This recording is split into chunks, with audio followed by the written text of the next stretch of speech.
నమస్తే అండి. మరండి మనం దేవాలయానికి వెళ్ళినా, పండితుల ప్రవచనాలు వినడానికి వెళ్ళినా, పాపపుణ్యాల గురించి చెప్తుంటారు గదా! మనం అత్యంత భక్తి శ్రద్ధలతో దేవుడికి దండం పెట్టుకొని, గుళ్ళో పెట్టిన ప్రసాదాలని భక్తితో కళ్ళకద్దుకొని తినేసి, అలాగే పండితుల ప్రవచనాలకి వెళ్తే, వారి ప్రవచనాలు విని చాలా శ్రద్ధగా, అత్యంత శ్రద్ధగా వినడం. వాళ్ళు ఏం చెప్పిన పాపపుణ్యాల గురించి ఎలాంటి ఏం చెప్పినా కూడా వినేసి ఇంటికి లేచి చక్కగా వచ్చేస్తాం. మర్నాడు మామూలే అంతా మర్చిపోయి ఈ ప్రాపంచిక విషయాల్లో సంపాదనలో పడి అంతా మర్చిపోతాం. పాపం, పుణ్యం, భక్తి శ్రద్ధలు ఇవేం గుర్తురావు. మళ్ళీ అంతా రొటీనే.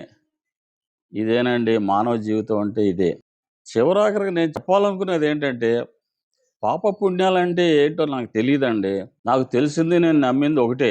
మన వల్ల ఒకరు బాధపడితే అది పాపం. ఒకరి సంతోషానికి మనం కారణం అయితే అదే పుణ్యం. మరి మీరు దీనికి అవునంటే ఈ వీడియోని లైక్ చేసి 10 మందికి షేర్ చేసి దయచేసి నా రాణా డైలీ టాక్స్‌కి సబ్స్క్రైబ్ చేస్తారని ఆశిస్తానండి. మరో మంచి వీడియోతో మళ్ళీ మిమ్మల్ని కలుస్తాను. అందరూ క్షేమంగా ఉండాలని కోరుకుంటూ ప్రస్తుతానికి సెలవండి. నమస్తే. సర్వే జనా సుఖినో భవంతు.